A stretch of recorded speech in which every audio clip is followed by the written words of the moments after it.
যুবক, আজকে তোমাদেরকে বলি, তুমি যদি মুসলমানের সন্তান হয়ে থাকো, তাহলে আজকে তোমাকে এই চিন্তা করতে হবে, এমন কাজ আমি করব না যেই কাজের জন্য আমাকে মৃত্যু পরবর্তী জীবনে আমাকে গুনাহ পেতেই থাকবো, এই কাজ আমি করব না।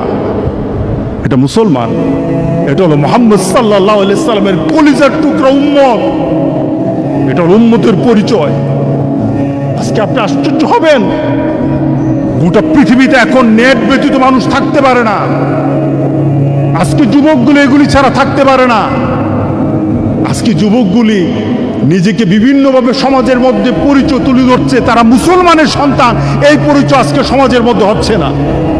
যুবক, তোমার জীবনটা যদি, তোমার চলাটা যদি কুরআন এবং সুন্নাহ অনুযায়ী হয়, আল্লাহর রাসূল আর নেককার বান্দারা যেমন সুন্দর মৌত পেয়েছে, রাসূল সাল্লাল্লাহু আলাইহি সাল্লাম বলেন তোমাদের মৌতও তত সুন্দর হয়ে যাবে, তোমাদের মৌতও তেমন সুন্দর হবে।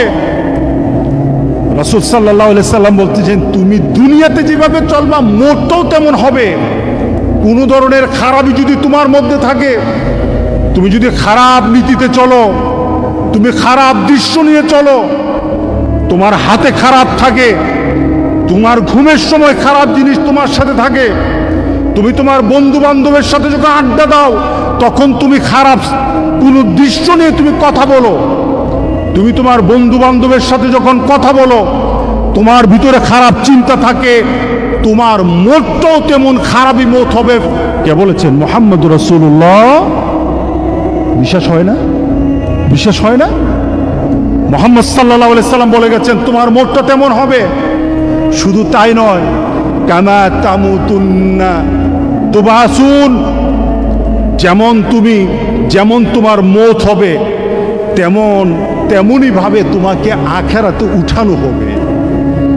এরপর রাসূল সাল্লাল্লাহু আলাইহি সাল্লাম হচ্ছে তোমার মতটা যেমন, তোমাকে উঠানো হবে ওই নীতিতে যেমন ভাবে তুমি মরেছো। শুধু তাই নয়, কামা তুবাসুন তুহশারুন, যেমন ভাবে তোমাকে হাসর করা হবে, যেমন ভাবে তোমাকে উঠানো হবে তেমন ভাবে তোমার হাসর হবে। সুতরাং দুনিয়া যেমন হাসর তেমন, দুনিয়া যেমন মত তেমন, দুনিয়া যেমন কবর তেমন। ভিক্ষুক রাস্তা দিয়া যায় আর জমিদারের পুত্র বধূও যায়। একজন সামনের থেকে আসতেছে, একজন সামনের দিকে যাইতেছে, দুইজনের ক্রসিং এর সময় ভিক্ষুকের গায়ের কাদা জমিদারের পুত্রবধূর গায়ে লেগে গেছে। সে দুনিয়া আন্ধার করে ফেলছে, স্বামীকে ডাইকা নিয়ে আসছে, বলছে ভিক্ষুক আমার কাপড় নষ্ট করে দিছে। সে শুধু ভিক্ষুক ছিল না, বৃদ্ধ ছিল না, শুধু জীর্ণ ছিল, শীর্ণ ছিল, শরীরে কাপড় ছিল না, ফাটা চিরা কাপড় ছিল, পায়ে জুতা ছিল না, পেটে ভাত ছিল না।